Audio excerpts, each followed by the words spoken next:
요새 강의를 하면은 이제 강의를 들은 사람들이 평가합니다. 평가하는데 뭐라고 쓰느냐면은 내 신문에서 다 본 소리다. 나도 다 아는 소리야. 뭐 그거를 우리 보고 와서 들으라고 그래. 뭐 이러는 평가받는 사람들도 있어요. 내가 한 열흘 전쯤에 해군 중령 한 50명한테 강의를 하다가 이 얘기를 원래 알고 있던 사람 손들어 보라고 그랬더니 2명이 손들더라고요. 그 제목을 알고 있었던 사람. 야, 이거는 안 되겠다는 그런 생각이 들었습니다. 지금 세상이 변하고 있습니다. 지금 오늘 제목이 동북아시아 국제정치인데 동북아시아 국제정치를 왕창 바꿔놓을 수 있는 사건이 지금 진행되고 있어요. 근데 그 진행되는 사건이 뭔지에 대해서 우리나라 신문에 안 나옵니다. 지금 이 세계에 엄청난 사건이 진행되고 있는데 그거를 제가 여러분한테 오늘 나도 이거 강의 처음 해보는 거예요.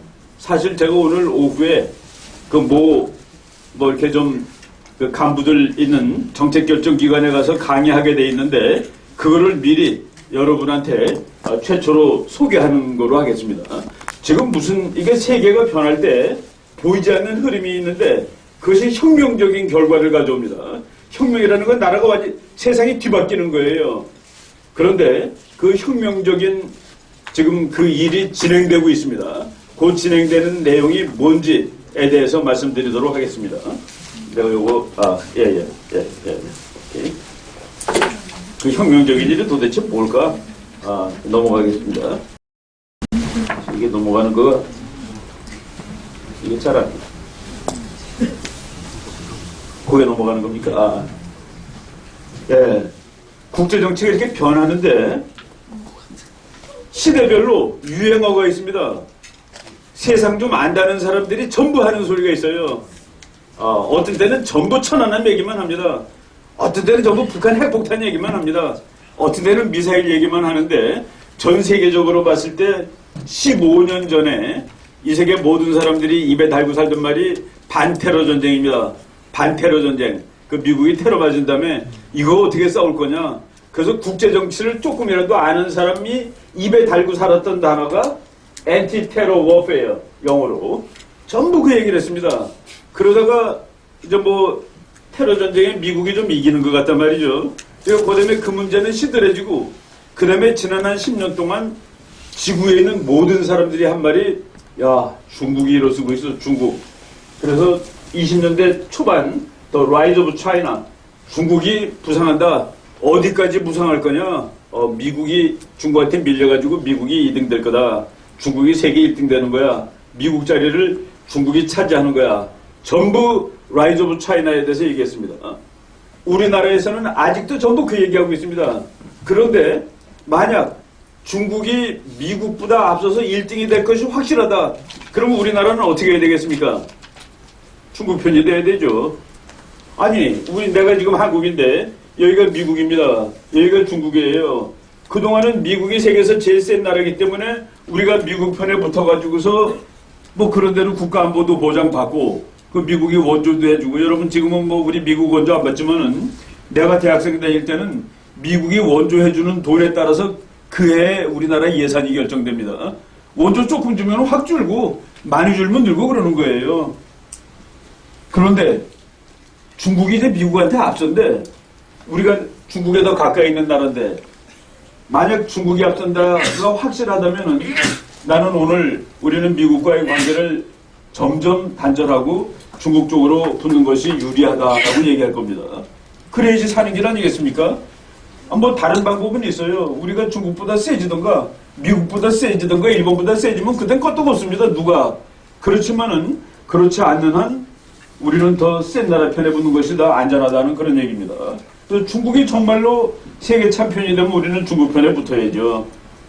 그런데 많은 사람들이 중국이 세계 챔피언이 될 것 같아. 그래서 우리나라 많은 사람들이 이제 미국하고는 조금 거리를 멀게 하고 중국하고 가까이 중국하고 친하는 게 좋은 것 같아 라고 생각을 하고 있는데 그런데 지금 세계에 또 하나 이상한 일이 벌어지고 있다는 그 얘기입니다.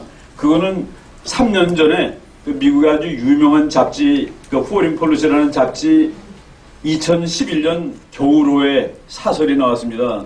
거기 있는 걸 내가 인용한 거예요. 한 십몇 년 전에 우리는 전부 엔티테러 워페어, 반테러 전쟁에 대해서 이야기를 했다. 그리고 지난 10년 동안은 우리는 전부 중국의 부상에 대해서 얘기를 했다. 그런데 앞으로 우리 모두는 아메리칸 에너지 붐이라는 얘기를 하게 될 거다. 아메리칸 에너지 붐, 미국의 에너지가 붐을 이루고 있다는 그런 얘기입니다. 여러분들은 뭐 자기 차 안 타고 다니니까 그것을 직접 느끼지 못할 거예요. 자기 차 타고 다니는 사람, 우리나라 사람들한테 물어보면은 야, 요새 석유값이 막 내려가고 있어. 석유값이 막 내려가고 있어. 지난 여름에 1리터에 2,000원 했습니다. 서울시내에 뭐 한 2,000원 가까이 됐어요. 그런데 지금 1,500원까지 내려갔습니다. 한 석 달도 안 됐는데 기름값이 500원씩이나 내려가고 이게 뭐 어떻게 된 일이야. 내가 신문을 유심히 보는데 기름값이 왜 내려간다라고 정확하게 설명한 신문이 없어요. 기름값 왜 내려가시는 줄 아십니까? 요새 기름값이 왜 내려가요? 셰일가스. 여기 아시는 분 있구나. 기름값이 내려가는 이유가 미국 때문에 내려가고 있습니다. 미국 때문에 내려가고 있는데 그러면은 미국 때문에 기름값이 내려간다는 소리가 뭐냐? 미국이 이제 석유를 안 쓰는 나라가 됐느냐? 그게 아니라 미국에서 석유가 쏟아져 나오고 있다는 그런 얘기입니다. 미국에서 석유가 쏟아져 나오다니 석유가 이제 곧 다 고갈돼가지고 지구가 끝난다 그러고 미국 놈들 매일 석유 때문에 중동에 전쟁하러 가고 그랬는데 그게 석유가 끝난다는 것도 무슨 소리야? 예, 그걸 우리가 알아야 된다는 그런 얘기입니다. 그거 모르게 되면 세상 돌아가는 거 하나도 모르는 거예요. 그래서 내가 우리가 미국이 앞으로 계속 1등 할 거다 그러면 미국 동맹이니까 그거 잘 유지하면 되는 거고 중국이 미국을 이길 거다 그러면 미국하고는 서서히 뭐 형님 그동안 친하게 지냈지만은 우리는 아무래도 중국이 너무 가까이 있고 그래서 또 중국이 우리나라 국가 안보에 위협이 될 것 같아서 우리는 중국하고도 잘 지내야 되겠습니다. 그래야 되는 거가 맞는 거죠. 그죠? 예, 그런데 오늘 아메리칸 에너지 붐에 대해서 말씀을 드리도록 하겠습니다. 아메리칸 에너지 붐. 이게 도대체 무슨 얘기를 하는 걸까? 보세요. 미국의 석유 생산이 이제 미국이 지금 이게 800만 배럴입니다. 1000만 배럴. 지금 세계에서 석유를 제일 많이 생산하는 나라가 사우디아라비아인데 하루에 1000만 배럴을 생산합니다. 그런데 원래는 미국이 1등이었어요. 미국이 1970년대에는 하루에 1000만 배럴을 생산해가지고 세계에서 석유를 제일 많이 생산하는 나라였습니다. 참고로 우리나라는 하루에 석유를 얼마나 쓸까? 한국은 석유를 하루에 220만 배럴을 쓰는 나라입니다. 우리나라도 세계적으로 석유 많이 쓰는 나라예요. 그런데 사우디아라비아가 1000만 배럴 생산하고 그 중동에 있는 그 오페크 석유 생산하는 나라들이 하루에 3000만 배럴을 생산합니다. 하루에 3000만 배럴을 생산하는데 그 중에서 1000만 배럴을 미국이 수입합니다. 미국은 석유를 많이 쓰는 애는 1년에 하루에 2000만 배럴을 쓰는 때도 있어요. 근데 지난 1000만 배럴을 생산하니까 1000만 배럴을 사가야 되잖아요. 그런데 미국의 석유 생산이 계속 줄어듭니다. 쭉 줄어들다가 언제 석유 생산이 최악으로 내려가냐? 2008년에 미국 망한다는 소리 나왔었죠. 미국의 그 레만 브라더스라는 큰 보험회사, 증권회사가 있는데 그놈이 쓰러지는 겁니다. 이야, 미국의 저 회사가 쓰러지다니 역시 미국 자본주의는 이제 끝나는 거야. 중국 사람들이 미국의 레만 브라더스 그 월스트리트에 있는 큰 회사 쓰러지는 걸 보고 앞으로는 우리가 세계 챔피언이야 라고 생각하던 것이 2008년 9월 7일의 얘기입니다. 미국이 그런데 갑자기 2008년에 석유가 바닥으로 내려갔는데 지금 석유 올라가는 거 보세요. 석유 생산이 쫙 올라가고 있죠. 올라가는 각도가 무지하게 높이 올라가고 있는 겁니다. 야, 너네 석유가 어디서 갑자기 생겼니? 어떻게 석유가 이렇게 많이 나는 거야? 너네가 1년에 하루에 1000만 배럴씩 중동 석유를 수입했는데 미국이 그것을 지금 500만 불 수입으로 줄였습니다. 그래서 500만 불이 남는 거예요. 지구에. 그래서 500만 배럴이 남다 보니까 중동이 3000만 배럴을 하루에 팔아먹어야 되는데 미국이 500만 배럴을 안 써서 2500만 배럴밖에 못 팔고 나머지 500만 배럴이 지금 떠 있는 겁니다. 그러니까 석유 가격이 내려가는 거예요. 그래서 미국 때문에 석유 가격이 내려가고 있다. 근데 미국이 갑자기 석유가 많이 나는 이유는 뭘까? 이거에 대해서 우리가 공부를 하십시다. 얼마나 많이 이제 석유가 나냐면은 이게 타이트 오일이라는 건데 석유를 쉽게 뽑을 수 있는 것을 이지 오일이라고 합니다. 이지 쉬운 석유라는 뜻이죠. 타이트 오일은 어려운 석유예요. 그러니까 이제 이지 오일은 사우디아라비아에 있는 거는 그냥 땅에다 꽂으면 막 튀어나옵니다. 그건 이지 오일입니다. 근데 그냥 땅을 몇천 메타 파야 되고 그리고 아무리 뽑아도 조금밖에 안 나오는 거 또는 바다 깊은 데 있어서 뽑을 수 없는 거 또는 뭐 저 밑에 이런 것들을 전부 타이트 오일이라고 합니다. 근데 타이트 오일은 뽑아내는 비용이 비싸죠. 그러니까 그건 뽑아봤자 1리터에 3,000원에 팔아야 됩니다. 그런 건 안 뽑는 게 낫죠, 차라리. 1리터에 3,000원이면 그거 뭐하러 그걸 뽑습니까? 1리터에 1,000원짜리 사오면 되지. 그래서 이제 미국이 그 타이트 오일이 미국의 땅속에 있었는데 그거를 캐내는 기술도 없고 뭐도 없고 그래서 그건 없는 거로 쳤습니다. 뭐 어차피 못 쓸 거 있으나 마나죠, 그죠?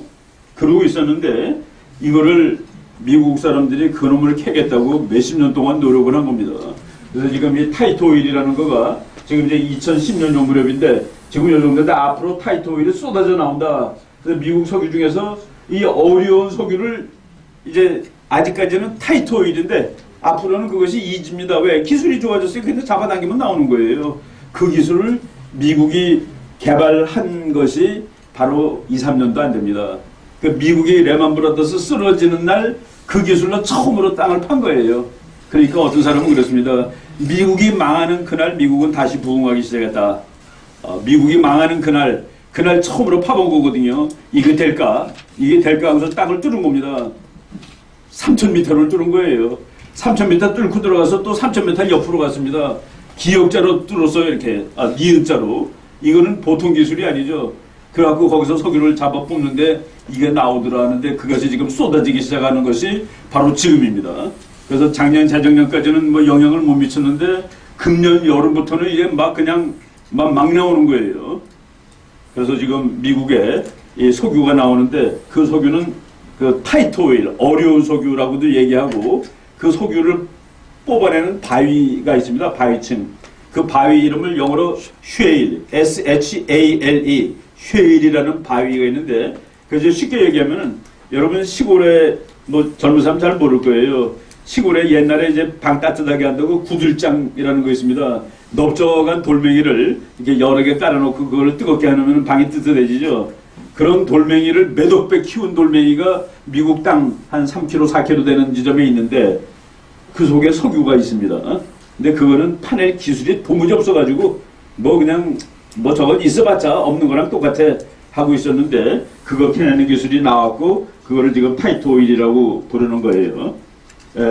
거기서는 석유만 나오는 게 아니라 가스도 나옵니다. 가스가 겨울에 이거 난방 다 가스로 하는 겁니다. 그리고 요새 버스들 가스로 가는 버스 많죠. 트럭도 가스로 갈 수 있고 미국은 지금 휘발유를 가스로 갈 수 있게 엔진을 교환하는 키트를 팝니다. 한 500불짜리 사다가 자기 엔진에다 달면은 그러면은 가스 집어넣고 다닐 수 있어요. 여러분 뭐 집에 있는 차가 휘발유로 다니는데 그 키트를 사다가 달면은 가스로 갈 수 있는데 가스는 값이 휘발유 값의 반도 안 되는데 지금 미국의 가스도 지금 쏟아져 나오고 있습니다. 그래서 미국에 지금 가스 쏟아져 나와가지고 지금 현재 세계에서 가스를 제일 많이 생산하는 나라가 소련입니다. 러시아. 그런데 내년부터는 미국이 1등이 됩니다. 가스에. 그리고 지금 현재 석유를 제일 많이 생산하는 나라는 사우디아라비아인데 2017년부터는 미국이 세계 1등이 됩니다.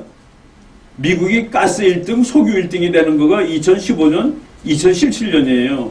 그리고 미국이 석유를 제일 많이 쓰는 나라인데 2000년이 되면은 남아서 그걸 갖다 팔아야 됩니다. 남아서 팔아야 돼요. 근데 이제 거기서 한번 우리가 경제학적으로 생각해 보면은 미국이 1년에 7천억 달러를 적자 내는 나라입니다. 미국은 이렇게 사가는 게 많아요. 수출보다. 그런데 7천억 달러 중에서 3,500억 달러가 석유 때문에 나는 적자입니다. 근데 그게 없어지죠.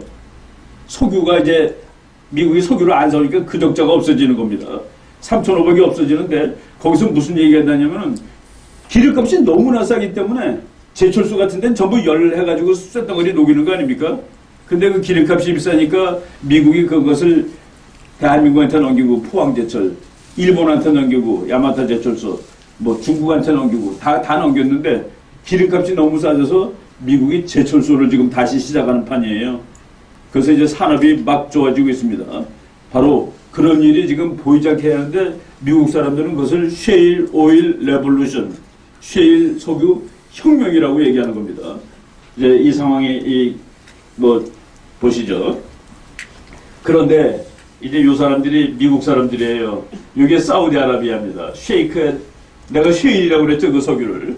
그런데 셰일 석유는 여러분 그 석유를 재는 단위가 배럴입니다. 배럴. 옛날 배에다가 물을 싣고 다니고 또 포도주도 싣고 다니는데 둥그렇게 생긴 그 배가 불룩 나온 그런 그 나무 통이 있어요. 그거를 배럴이라고 그러는데 그 배럴이 보통 한 160리터쯤 됩니다. 그래갖고 석유를 양을 잴 때 그냥 배럴이라고 그러는데 이 셰일가스를 미국이 지금 푼다고 그랬죠. 그래서 이거를 푸는데 이 셰일가스는 1배럴당 60달러 정도가 듭니다. 꺼내는데.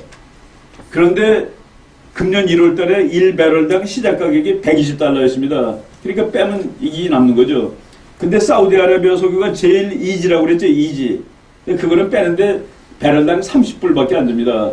그러니까 미국의 셰일 때문에 사우디가 잘못하면 죽게 생겼어요. 그래가지고서 그래 내가 너네를 죽이겠다 해가지고 막 퍼대는 겁니다. 막 30불짜리 막 퍼대. 그래서 60불짜리 퍼대는 회사들 다 문 닫게 하려고. 그런데 그래서 막 퍼대서 석유값이 더 내려가는 겁니다. 지네들이 3천만 배럴 갖고 있는데 미국이 500만 배럴 안 사가는데 이게 4천만까지는 아니지만 3,500만 배럴을 지금 푸고 있는 거예요. 그래서 석유값은 더 내려가는 겁니다. 그런데 여기서 무슨 문제가 생기냐? 미국 석유회사를 죽이려고 그랬는데 어떤 놈이 죽냐? 베네수엘라 석유회사 쓰러지고 러시아 석유회사 쓰러지면 다 쓰러집니다. 근데 베네수엘라 석유는 하나 뽑는데 120불이에요. 1배럴에. 러시아 거는 100불입니다. 그래서 그 석유 생산하는 나라들은 평소에 돈이 없잖아요. 금년에 우리가 석유를 얼마 팔아먹을 거다. 그리고 1배럴당 얼마다 가지고 예산을 짭니다. 국가 예산을. 근데 러시아의 국가 예산은 1배럴당 100달러라고 예상하고 짜는데 지난 동안에 120불 그랬으니까 수지가 맞았죠. 그러다가 이놈이 지난 가을서부터 80불 막 내려가다 지금 60불까지 내려갔습니다. 그래서 지금 러시아가 지금 잘못하면은 국가 부도나는 상황이 된 거예요. 왜? 100불이래야 되는데 이놈이 막 내려갔으니까. 근데 120불 때 널널할 때 러시아가 까붑니다. 가서 우크라이나 너 까불지 말고 우크라이나 작살낸 거죠. 왜? 사정이 좋으니까. 근데 그 사정이 지금 그렇게 개판으로 나빠졌다는 그런 얘기입니다. 그러면 어떻게 하겠습니까? 미국한테 살려주세요 그래야 되는 판이죠. 바로 그런 일이 벌어지고 있는데 여기 이 미국에서 셰일 오일 꺼내는 사람들입니다. 이걸 더 크게 보면은 그러니까 요게 바로 지난주에 이코노미스트라는 잡지에 난 거예요. 이 사람 사우디아라비아가 니네 주고 봐라 그러는데 석유는 원래 그게 시장 가격이 아니라 전략 물자입니다. 그래서 만약 사우디아라비아가 무지하게 퍼갖고 석유값이 30불이 됐어. 그럼 당분간 문 닫고 있으면 되죠. 그럼 사우디아라비아가 30불을 어떻게 하겠습니까? 다시 올려야 되겠죠. 60불, 70불로 올려야 될 겁니다. 그럼 그때 미국은 다시 열면 되는 거고, 뭐 50불이면 그래 난 내가 싼 값에 사올게. 바로 그 자기가 석유가 있다는 사실은 이거는 보통 일이 아니에요. 근데 그러면 미국의 석유가 얼마나 많냐? 얼마나 많을 것 같아요? 그걸 알게 되면 이제 국제 정치가 끝났구나 라고, 미국과 중국의 게임이 끝났구나 라고 알 수 있습니다. 350년치가 있습니다. 지금식으로 쓰면은 350년 거가 지금 확인되어 있는 거예요. 미국 땅 속에. 그래서 미국 사람들이 지금 표정 관리하느라고 정신을 못 차립니다. 가만히 있는 거예요. 모른 척하고. 웃으면 안 돼. 네. 지금 그런 세상이 되고 있습니다. 근데 왜 그걸 우리가 모르고 있어요? 아직도 왜 우리는 라이어 오브 차이나입니까? 아메리칸 에너지 붐이 지구를 바꿔놓고 있는데 바로 이런 일들이 지금 벌어지고 있다. 그러면 여러분들 앞으로 100년 후에 세계 1등이 누굴까요? 뭐 물어볼 필요가 없죠. 그럼 우리나라는 누구랑 더 잘 지내는 게 안전할까요? 미국이. 그것도 물어볼 필요가 없는 겁니다. 이렇게 쉬운 일이 왜 우리를 모르고 있느냐? 우리가 모르고 있는 거는 신문 기자들이 미국한테 좋은 일은 신문에 잘 안 써요. 일본한테 좋은 일 신문에 안 씁니다. 아베 수상이 평화상, 미국에서 제일 큰 연구소가 주는 평화상 받은 거 여러분 모르죠? 아베가 평화상 받은 사람입니다. 우리는 시진핑 씨가 괜찮은 사람인 줄 알죠? 세계에서는 시진핑을 제일 개판으로 치는 겁니다. 제일 못된 정치가로. 아베는 세계적으로 괜찮은 정치가로 치는 거예요. 그래서 우리가 세상 돌아가는 걸 우리 눈에서 보는 게 아니라 세상의 눈에서 봐야 됩니다. 지금 미국 사람들한테 제일 마음에 드는 나라가 누구냐라고 쏘라 그랬더니 1등이 캐나다, 2등이 영국, 3등이 일본입니다. 우리나라가 아니에요. 일본이 3등으로 나옵니다. 그리고 작년, 재작년에 삼성경제연구소에서 세계 사람들한테 이미지를 조사해봤어요. 어느 나라 이미지가 1등이냐 그랬는데 일본이 2012년도 세계 1등입니다. 그리고 2013년도 3등이에요. 일본의 이미지는 세계적으로 제일 꼭대기에 있는 나라입니다. 그런데 우리나라 사람한테 쓰라고 하면 일본이 꼴등으로 나오죠. 우리가 꼴등으로 보는 거하고 세계가 일본을 꼴등으로 보지 않는 거하고를 우리가 구분해서 알아야 된다는 그런 얘기입니다. 그래서 우리는 세상을 넓게 봐야 돼요. 넓게 보고 공부를 넓게 해야 됩니다. 우리나라 신문 백날 봐봤자 석유가 왜 값이 내려가는지에 대해서 내가 조선일보를 열심히 봤는데 이만한 기사인데 미국이란 말 미국자도 안 나와요. 근데 여기 이렇게 나오잖아요. 석유가 내려가는 가장 중요한 이유는 미국 때문이다라고 이렇게 나오고 있는 겁니다. 얘네 석유를 파대니까. 그래서 지금 이제 이 미국에서 석유를 파대는데 그 쉐일이 땅속에 있는 그 돌덩어리라고 그랬죠. 이게 큰 거는 뭐 얼마나 큰지 모르는데 지금 미국에서 발견된 거 몇 개 큰 거가 하나는 대한민국의 4분의 1만한 거가 있습니다. 그 이름이 거기다 돌에다가 이름을 줬어요. 그게 바켄 쉐일입니다. 바켄. 이거는 미국 노스다코다주에 있어요. 그리고 이글포드라는 쉐일은 텍사스주에 있습니다. 텍사스의 땅바닥 속에 큰 돌덩어리가 있는데 그걸 이글포드라고 했는데 거기서 석유가 쏟아져 나오는 거예요. 그러니까 석유가 쏟아져 나오니까 미국이 몇백만 배럴을 수입을 안 하니까 사우디아라비아가 이놈들 망하게 하겠다 해갖고 막포되는 겁니다. 요 그림이 파이낸셜 타임스 지난 11월 28일자예요. 그런데 미국이 죽는 게 아니라 다른 석유 파는 나라들이 미치겠구나 라고 지금 하고 있는 것이라는 그 얘기입니다. 미국의 그 석유가 나오는 데가 지금 여기 이글포드라고 금방 얘기 나왔죠. 여기서 지금 쏟아져 나오고 있고, 그리고 바켄, 여기가 노스다코다입니다. 여기서 쏟아져 나오고 있는데 미국에서 제일 이 석유하고 가스가 많이 있는 데가 바로 여기입니다. 여기가 이제 그린 리버라는 강이 있는데 그린 리버 분지라고 그래요. 그린 리버 베이슨이라고 그러는데 주로는 여기 콜로라도 주하고 와이오밍 주하고 유타 주하고 요 세 주가 걸치는 요 지역입니다. 요 지역의 쉐일 가스가 지구 전체 쉐일 가스 및 오일의 60%가 여기 있습니다. 여기 있는 거 그럼 얼마쯤 지금 예상되느냐? 배럴로 나누면 2조 배럴입니다. 2조 배럴인데 2조 배럴을 오늘 하루 미국이 쓰는 게 1840만 배럴이에요. 그래서 2조 배럴을 1840만으로 나누면은 그게 300년입니다. 그러니까 여기 있는 것만 미국이 300년 쓸 거가 있는 거예요. 그래서 이제 게임 끝난 거예요. 그럼 어느 나라가 맨 처음에 이제 미국한테 사아웃 되겠습니까? 중동. 미국이 중동에 그 더운데 왜 갔어요? 미국 사람은 뭐 테러리즘 어쩌고 저쩌고 하는데 그 뒤에는 석유죠. 석유 아니겠습니까? 석유 없으면 다 죽으니까. 미국의 석유는 생명선이라고 그랬습니다. 우리나라도 마찬가지고. 그래서 말로는 야 너가 테러를 했어.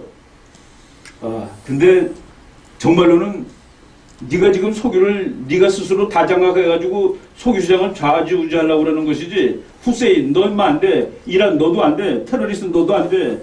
미국이 거기 전쟁하러 간 배후에는 반드시 석유라는 물건이 있었는데 이제 미국이 중동에 전쟁하러 갈 이유가 없어지는 겁니다. 그래서 세상이 이렇게 변하고 있는 거예요. 예, 그는 여러분들 아까 우리 박 대사님이 영웅이라는 얘기했는데 여러분이 다 영웅이 돼야 되는데 이 사람이 영웅입니다. 이 사람이 94세까지 사신 분인데 이름이 조지 미첼이라는 사람이에요. He fracked. 이 frack이라는 말이 영어 사전에 없습니다. 이제 요게 그 아까 내가 바위라고 그랬죠. 바위. 요 까만 게 바위층이에요. 이거는 이제 우리나라 말로 구들장 생긴 처럼 바위인데 이게 무지막지하게 넓은데 여기서 파고 들어갑니다. 한 3km 파고 들어가서 3km를 또 옆으로 파요. 그래갖고서 여기 있는 데에서 압력을 가하면은 압력감이 팍팍 터지면서 바위가 금이 가면서 거기에 있는 이게 물론 이제 파이프에 구멍을 숭숭 뚫어놓은 거죠. 그래갖고 있는 데에서 압력을 쏘니까 그러면 그 바위를 이렇게 밀치면서 금이 가게 하는데 그걸 영어로 프래킹이라고 그럽니다. 아직 영어 사전에 등록이 안 됐어요. 그 영어 사전 보고 프래킹 안 나오는 사전도 있습니다. 그럼 거기서 이제 기름들이 꼬이는데 그걸 다시 빨아들이는 겁니다. 그런데 이 방법을 이 조지 미첼이라는 사람이 40년을 연구해가지고 드디어 개발한 겁니다. 40년을 해가지고 아주 싼 값에 개발할 수 있게. 그래서 요거 이렇게 석유를 깊이 들어갔다가 다시 이렇게 가서 파내는 거, 이거를 프래킹이라고 그러는데, 바로 이 프래킹이 지금 미국에서 첫 번째 프래킹이 미국 레만 브라더스 쓰러지는 날, 그날 백켄이라는 데서 팠습니다. 야, 이게 될까? 뭐 우리나라 지금 망해가는 것 같은데 이게 될까? 한번 파보자. 팠는데 그 제대로 하는 계획입니다. 지금 세상이 바뀌는 일이 여기서 이렇게 벌어지고 있죠. 바로 이 사람입니다. 여러 잡지들에서 이 사람 죽었을 때 추모하더라고요. The Father of Fracking. 프래킹이라는 단어 여러분이 오늘 참 대한민국 보통 사람들 모르는, 신문기자도 모르는 단어 하나 배운 겁니다. 프래킹. 바위 밑에 저쪽 3km 밑에 있는 바위를 압력으로 균열을 가게 해가지고 거기서 기름을 뽑아가지고 그 기름을 다시 뽑아 올리는 과정, 이것이 영어로 프래킹입니다. 그리고 미국의 프래킹이 지금 오일 쉐일을 상대로 해서 되고 있고 거기서 석유가 쏟아져 나오고 있고 그 미국에 있는 쉐일을 다 보니까 앞으로 350년 쓸 석유가 있고 그러니까 미국 사람들은 게임 중국하고 싸움도 안 했는데 끝나는 것 같은 애가 된다 하고 있는 얘기입니다. 미국 사람들이 예를 들어 우리 플라스틱 물통 같은 거 하나에 한 3,000원 하는 물통들이 있어요. 미국이 그런 거 안 만들었습니다. 근데 요새 미국이 그것도 만들어요. 왜? 원가가 너무 안 들어 이제는. 왜? 에너지 값이 다 내려가가지고. 그래서 지금 이런 일들이 벌어지고 있다. 그래서 IMF는 내년부터 미국 경제가 1년에 5% 성장하는 걸로 봅니다. 미국 경제가 5% 성장하면 어떻게 되겠습니까? 그럼 이제 이 세상의 주역이 달라지는 것이죠. 거기서 제일 먼저 망한 나라가 러시아 이제 망하는 겁니다. 러시아는 원래부터 망할 가능성이 높은데 러시아는 자기 버는 돈의 3분의 2가 기름값이에요. 그런데 러시아가 이제 유럽에다 팔아먹으면서 매일 겁줍니다. 독일 석유가 올려야 되겠어. 니네 이번 겨울에 춥게 지나고 싶어? 돈 좀 더 올려. 그러면서 그 유럽을 정말 피곤하게 만든 게 러시아예요. 그 유럽은 부자니까 석유값 올리면은 할 수 없이 걷어주고 사야 되잖아요. 그런데 미국이 석유를 이제 팔아먹어야 되는데 유럽이 미국 석유를 살 겁니다. 그죠? 유럽이 미국 석유를 사게 되면은 러시아는 석유 팔아먹을 때조차 없어지는 거죠. 그럼 러시아가 죽습니다. 그 러시아 사람도 굶어 죽어요. 그래서 일어난 일이 나는 우크라이나라고 봅니다. 우크라이나는 밀가루가 끝내주게 많은 곳입니다. 러시아가 우크라이나 먹었죠, 이번에. 미국이 그걸 뺏어주지 않을 거다라고 나는 생각합니다. 우크라이나를 다시 독립시키지 않을 것 같아요. 왜? 러시아가 석유 팔아서 벌던 돈을 미국이 뺏어가야 되니까, 유럽을. 그러니까, 우크라이나 사람들, 이 러시아 사람들 밀가루라도 먹게 해줘야 되는 거 아닐까요? 그것까지 뺏어가면 러시아가 전쟁하자고 내밀 겁니다. 아마, 사우디아라비아가 기름 더 이상 보면 러시아가 폭격하러 갈 겁니다. 야, 임마, 너 나 죽이려고 그러는 거야? 알 수 없어요. 푸틴 화나면 사우디아라비아 부셔버리지 어떻게 하겠습니까? 바로 이런 일들이 지금 벌어지고 있다. 세상 놀랍게 돌아가는 겁니다. 지금 곰이 지금 발에서 피를 쩔쩔 흘리죠. 미국의 석유 때문에 미국 석유 생산량 증대로 직접 타격받는 나라는 러시아입니다. 미국 셰일로 인해 미국 석유 수입을 대폭 낮췄고 그걸과 국제유가가 폭락했다. 국제유가가 폭락하는데 미국의 셰일 산업을 죽이겠다고 사우디는 더 푸더라. 그런데 보니까 미국이 망하지 않고 러시아가 망하고 있다는 계획입니다. 그래서 앞으로 그냥 가만 놔두면 그냥 망하는 1순위가 러시아, 2순위가 중동입니다. 그러니까 중동 문제가 해결되면 미국은 거기에 있는 항공모함 같은 거 중동에다 갖다 놓을 필요 없죠. 이게 바로 그 붐이에요. 그래서 미국이 이 석유 붐인데 이런 얘기 했더라고요. 쓴 사람은 경제학자인데 정치학적인 언급을 했어요. 몇 세대 동안 미국은 군사력을 사용했다. to keep oil flowing. 석유가 미국으로 계속 잘 흘러오라고. 미국으로 석유가 잘 흘러들어오게 하기 위해서 구세력을 갖다 쓴 겁니다. 그리고 fighting wars, 전쟁도 했다. 그리고 patrolling seaways, 바다도 지켰다. maybe. 그러나 this year, 이와 같은 세상은 will now come to an end. 끝나는 것 같아. 왜? America could become the largest global oil producer. 2020년 미국은 세계에서 제일 석유를 많이 생산하는 나라니까 미국이 중동에 있는 군함을 이제 갖고 올 겁니다. 왜? 옛날에는 그 호르무즈 해협을 그 테러리스트가 막으면 미국으로 가는 석유가 막히니까 미국이 망하죠. 근데 그건 미국으로 가는 석유만 막히는 게 아니라 한국, 일본, 중국으로 가는 것도 다 미국이 열어주고 있기 때문에 갔죠. 그런데 미국은 이제 그거 연료도 괜찮고 맡겨도 괜찮은 겁니다. 근데 거기 항공모함 2대가 지난 10년 동안 있으면서 쓴 돈이 8조 달러입니다. 미국 항공모함 2대가 그 호르무즈 해협 앞에서 쓴 돈이 10년 동안 8조 달러인데 그 8조 달러가 중국 1년 GDP예요. 이제 미국은 그 8조 달러를 써도 되고 안 써도 됩니다. 근데 미국 사람들이 그 배를 이제 갖고 오자 그랬는데 미국 사람들이 갖고 올 필요 없네. 거기 그냥 있으면 돼. 거기 그냥 있으면 고대는 뭡니까? 호르무즈 해협에 미국 군함이 그냥 있다. 옛날에는 그 호르무즈 해협이 항상 열려있게 하느라고 있었는데 이제 있는 미국 항공모함은 그걸 기분 나쁘면 막을 수 있다죠.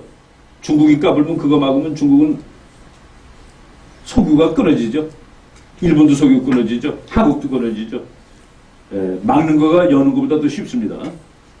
지금 그런 일이 벌어지고 있는 거예요. 그래서 요새 미국에서 나오는 책들 전부 다 2013년, 2014년 판입니다. 미국이 지금 알통이 막 나오고 있어요.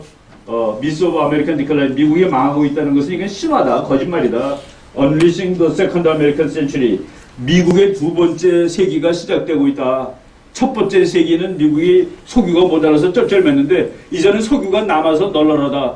그리고 Still ours to lead, 우리가 아직도 1등인 것 같아. 미국은 빨라지고 세지고 더 좋아졌다. 뭐 이런 책들이 쏟아져 나옵니다. 이것이 쏟아져 나오면서 동시에 무슨 책이 쏟아져 나오냐? 중국은 끝났다는 책들이 나와요.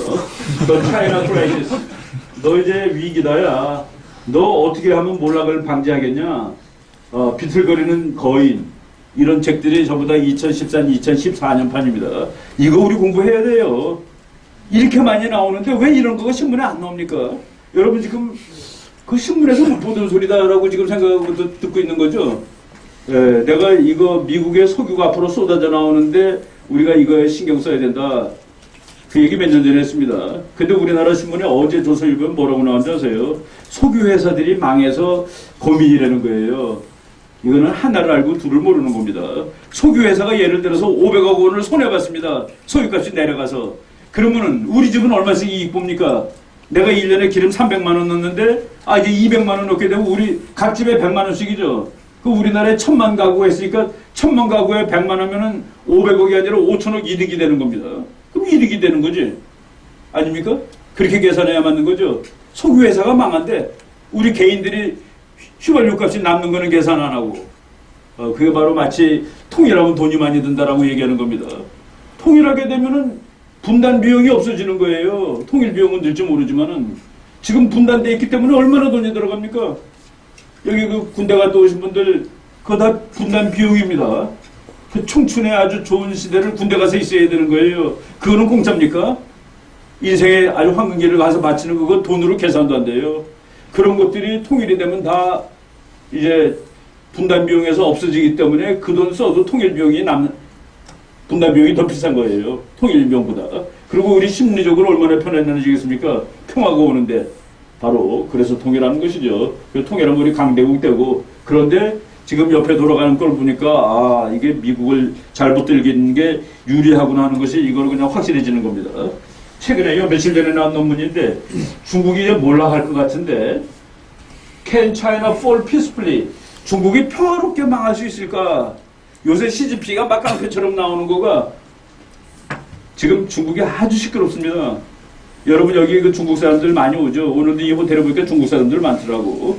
중국 사람이 13억 5천만인데 우리나라 사람만큼 사는 사람이 1억입니다. 그 사람들이 놀러 오는 거예요. 여러분 하루에 2,000원 가지고 살려고 그러면 여기 살 자신 있어요? 하루에 2,000원 가지고 한번 버텨보라.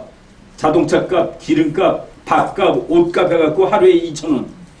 아마 한국 사람 보고 하루에 2,000원 그러면 기절할 거예요. 죽을 거예요. 중국에서 하루에 2,000원 가지고 사는 사람이 4억 8천만입니다. 오늘 현재 하루에 2달러 가지고 살아야 되는 사람이 하루에 커피 2잔 6달러로 살아야 되는 사람은 중국 사람 중에서 한 8, 9억 넘어가요. 잘 사는 사람 일부가 세계를 돌아다니면서 화장품 100만 원어치 사고 그러는데 그거가 다른 사람들이 볼 때는 나라 무너지는 소리입니다. 그래서 지금 중국이 그거가 속으로 막 들끓으니까 이걸 바깥으로 나가는 거예요. 그래서 비행기도 만들고 야 미국 나도 이거 있어. 사실은 미국 설계도 훔쳐가지고 만든 건데 뭐 이러면서 이제 폼을 잡는데 세상 그렇지 않다라는 말씀을 드리겠습니다. 예, 뭐 앞으로 뭐 어떤 사람이 중국이 미국 앞선다고 그랬는데 중국이 매년 8% 성장한다 하더라도 미국을 2018년에 결코 못 앞서는 거로 보통 2016년, 2017, 18 요 무렵에 미국을 앞서는 거로 대부분 예측을 했습니다. 그런데 중국을 8%나 치더라도 미국을 못 앞선다. 근데 중국이 8% 될 가능성이 별로 없습니다. 어떤 사람은 3, 4%도 못 된다라고 주장한 학자도 있고 그리고 어떤 학자는 노벨상급의 학자인데 중국이 대공황 같은 것을 2, 3년 이내에 맞을 가능성도 있다라고 예측하고 있습니다. 이거 우리나라가 너무 중국에 쏠려 있는 거예요. 일본은 중국에 나가 있던 공장을 전부 월남으로 다 옮겼습니다. 인도로 다 옮기고. 근데 우리는 그냥 거기 붙들고 있는 거예요. 우리가 옮기자고 자꾸 얘기를 했는데 야, 그 중국이 앞으로 세계 챔피언이 되면 그놈들 말 잘 들어야지. 그러다가 지금 잘못하면은 골치 아플 가능성도 배제할 수 없다는 그 얘기를 하겠습니다. 이거 쭉 보시고. 여기 중동에서 여기를 미국 항공모함이 지키고 있었습니다. 여기를 터야지 석유가 제일 세계로 흘러나오니까. 그죠? 근데 이제 미국이 여기를 꼭 틀 필요가 없어요. 한 대가 여기 막으면 중국은 죽는 겁니다. 바로 이런 상황으로 국제정치가 변하고 있다는 그 얘기 하겠습니다. 이거 뭐 어마어마한 거죠. 이거 두 대가 10년 동안 거기가 있었던 돈이 8조 달러라고 하니 뭐 할 말이 없을 정도입니다.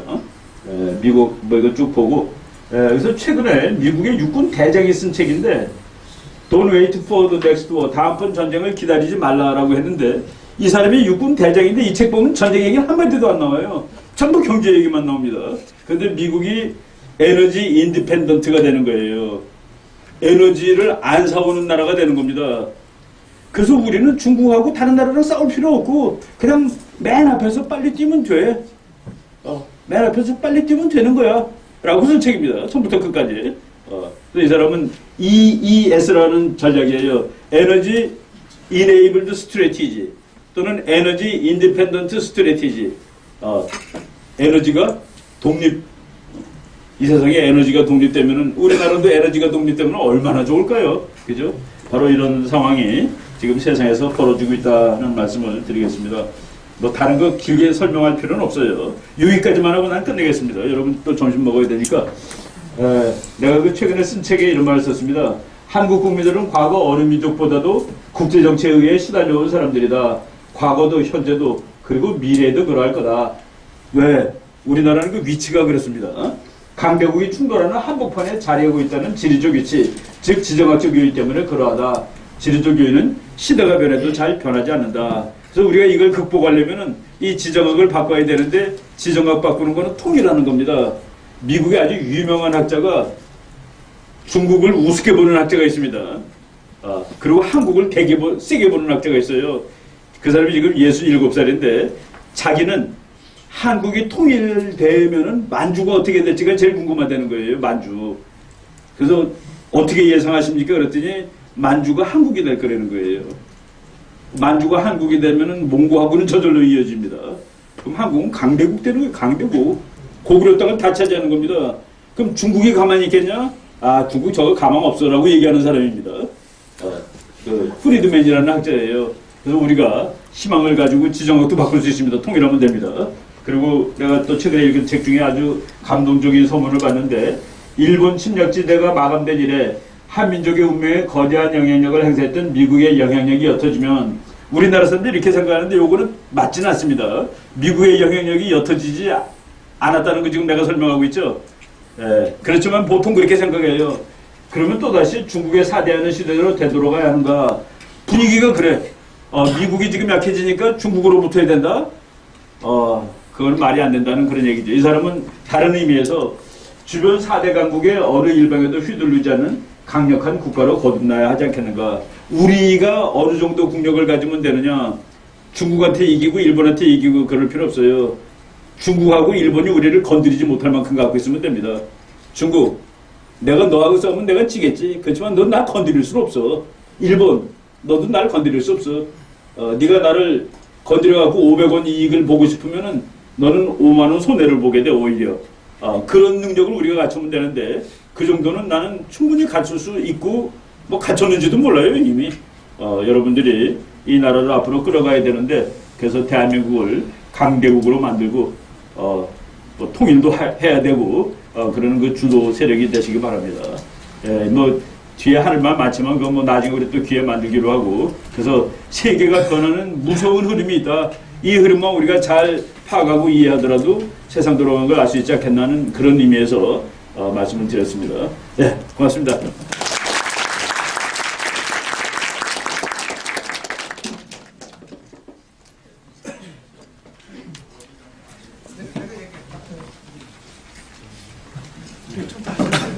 좀 더 해도 돼요? 오늘 12시까지인데. 12시까지요? 좀 더 하실래요? 그러면은 여러분들이 정말 잘못 알고 있는 거 한 가지만 더 설명드리겠습니다. 내가 12시까지구나. 예, 고맙습니다.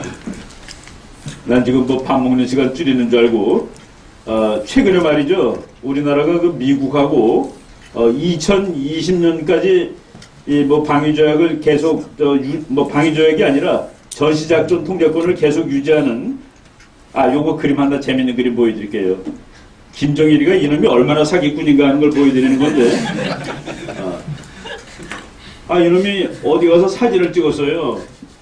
그러면서, 이게, 농사가 아니라 이제 어업이 잘 됐다 그러면서, 여러분, 어업하는 사람들 수고했습니다라고 하고 사진 찍었는데, 그 지역이 567 군부대라고 나왔는데, 요거 567 군부대는 서해바다입니다.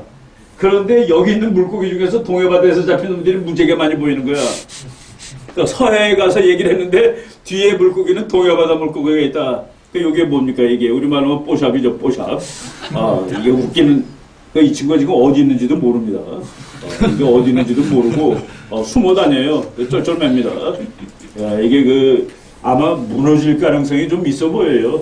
그러니까 약한 권력은 포악해집니다. 그러니까 권력이 세면은 그러면 점잖게 해도 다 따라오잖아요, 그죠? 근데 권력이 약하면 그냥 막 깡패처럼 해야 되는 겁니다. 그래서 자기 고모부도 죽이는 거예요. 고모부를 어떻게 죽였냐? 세상에 고모부를 묶어놓고 기관포로 쐈습니다. 그 기관포가 비행기 쏘는 기관포래요. 90발. 총알이 얼마나 크겠습니까? 그 사람이 시체라도 있겠어요? 피밖에 없겠죠, 피자국. 피를 화염방사기로 말렸대요. 그 불나가는 총이 있습니다. 네, 그러면서 이제 그 포악한 일을 하는데, 네가 아무리 포악에 맞자다. 그래서 우리가 이제 그 얘기를 할 수가 있습니다. 뭐 이런 사진도 쭉 보고, 지금 우리가 미국하고 최근에, 요 그림, 우리나라 그 국방장관인데, 지금 전쟁에 나온 말이죠. 여기 한국군이고 여기 미군이라 칩시다. 한국군은 한국군 사령관이 지휘를 해요, 지금. 그 미군은 미군 사령관이 지휘를 합니다. 근데 전쟁이 나면은 미군 사령관이 다 지휘하게 돼 있는 거예요. 그게 전시 작전 통제권이라는 개념입니다. 그래서 지금 전쟁이 나면은 한국군도 미군이 지휘를 하는 겁니다. 그런데 그거를 노무현 대통령 있을 때, 우리나라가 전쟁이 나는데 그것도 지휘 못하고 그런 게 어디냐? 나라가 그런 게 독립국도 아니야. 그러면은 해가지고서 전시 작전 통제권을 미국한테 그거 주세요. 그랬습니다. 그랬더니 미국이 달라고? 그래 가져가. 너무나도 놀랍게 가져가 그랬습니다. 그래서 우리가 오히려 아니 지금 말고요. 지금 당장 말고요. 그게 좀 쑥스러운 거죠. 달라고 그랬는데 그냥 그래 가져가 그러니까. 근데 미국 사람들이 뭐라고 그러는지 아십니까? 근데 그 달라는 말은 잘못된 말이야. 내가 가져간 적이 없어. 내가 그걸 가져간 적이 없어.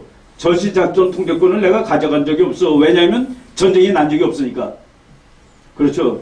전쟁이 나야지 미군이 지휘하는 거죠. 전쟁이 나지 않으면 미군이 지휘할 일이 없습니다. 그러니까 이제 그 미군이 전시작전 통제권을 가져간 일이 없기 때문에 환수해달라는 말은 틀린 말이야. 그래서 우리나라도 그건 틀린 말이라는 걸 인정하고 전시작전 통제권 한국군 단독 행사로 말을 바꿨습니다. 그래서 전쟁이 나면은 한국군이 따로 싸워요. 미군이 옆에서 도와주는 거지 미군이 여기를 지휘하는 것은 아닌 거로 됐습니다. 그래서 언제부터 그렇게 하기로 했냐? 2012년 4월 17일 날 그렇게 하기로 한 겁니다. 그런데 이명박 대통령이 됐을 때 보니까 북한 저게 뭐 핵폭탄도 만들고 이게 골치 아프거든요. 그래서 야 이거 미군이 좀 더 있어야 되겠다. 그래서 니네가 좀 더 작전 통제권 전쟁 나면 니네가 좀 지휘를 하는 거 좀 계속해 달라. 그래가지고 2015년 12월 1일로 그러니까 내년 12월 1일로 연기를 했던 거예요. 그런데 박근혜 대통령이 된 다음에도 보니까 이게 뭐 도무지 뭐 북한 문제가 해결될 기미가 안 보인단 말이야. 그래서 이거 좀 무기한 연기시켜 주세요. 북한 문제가 없어질 때까지. 그랬더니 미국이 2020년으로 합시다. 그래서 우리가 2020년 말고 좀 더 이 북한 문제가 없어질 때까지 좀 연기하는 걸로 하자. 그래서 2020년대 중반 북한 위협이 대폭 완화될 때까지 전쟁 남은 미군이 지휘하는 거로 약속을 이렇게 한 겁니다. 이번에. 그런데 우리나라 야당 정치가 중에 한 분이 이분이 국회에 나갔는데 장관 창피하지도 않소? 창피하지도 않소? 라고 질문했습니다. 이게 창피한 문제일까? 예, 내가 북한입니다. 내가 여기 한국이에요. 여기 미군이고 내가 여기랑 싸우면 져요. 사실은 북한이 하고 싸우면 집니다. 그런데 미군이 없을 때는 한번 해보겠다는 생각이 있는 거예요. 이것들 겁쟁이기 때문에 내가 총성을 도망가는 놈이 더 많을 거야. 내가 한번 할 수 있어. 미군까지 있으면 이게 도무지 그게 자신이 없단 말이죠. 미군이 여기 2만 몇천 명밖에 없는데 한국군은 70만이나 되고 우리가 더 세죠. 그런데 심리적으로 북한은 요 2만 몇천 명을 더 무서워하는 거예요. 그리고 전쟁이 나면 그 2만 몇천 명만 있겠습니까? 몇십만 명이 오는 거지.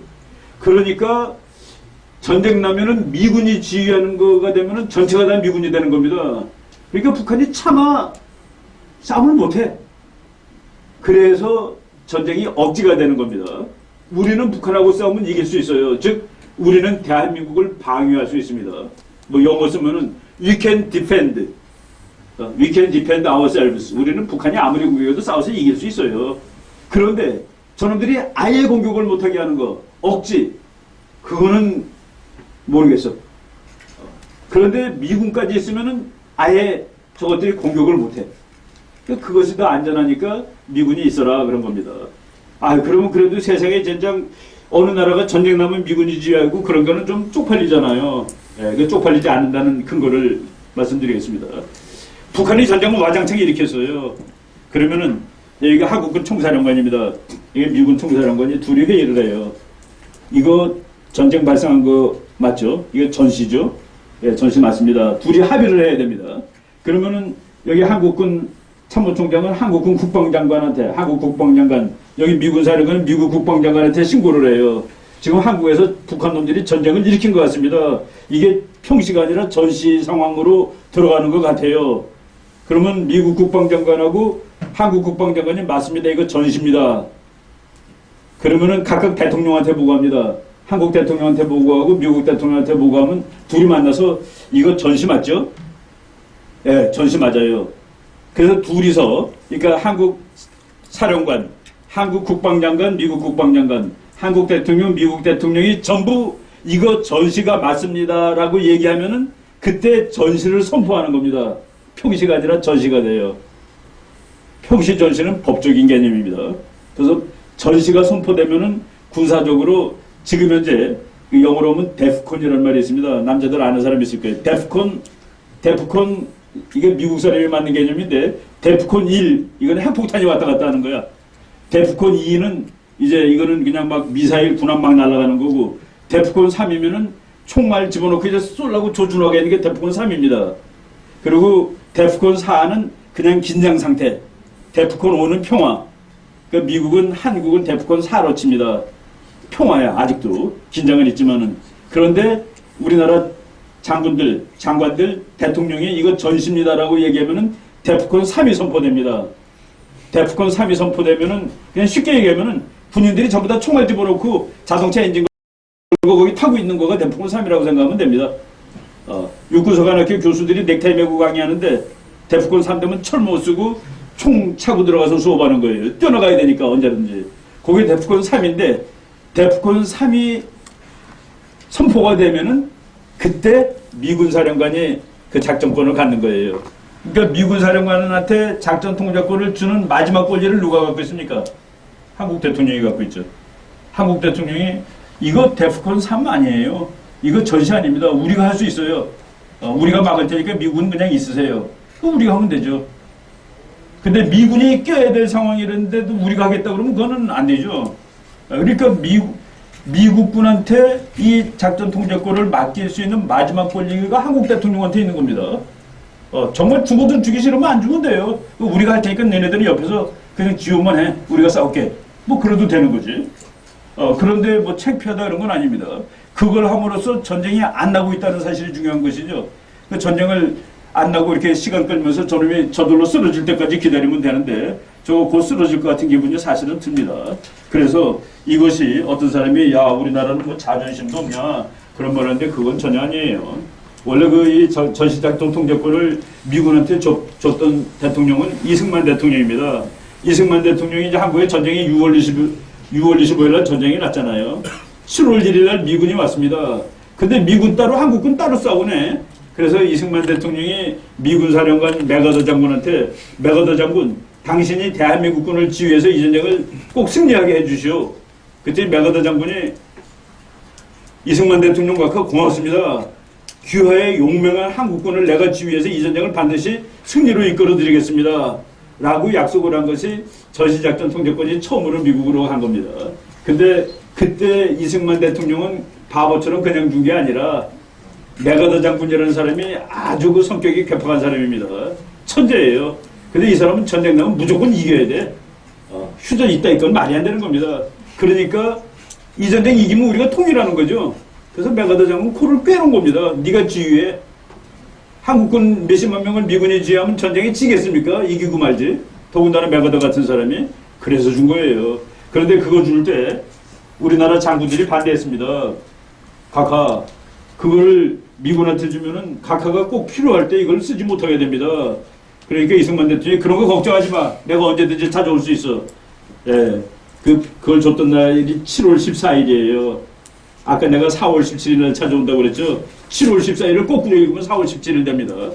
나는 그거 장난이라고 그거 그렇게 하면 안 돼요. 1월 1일이든지 5월 1일이든지 그렇게 했어야지 4월 17일이 뭡니까?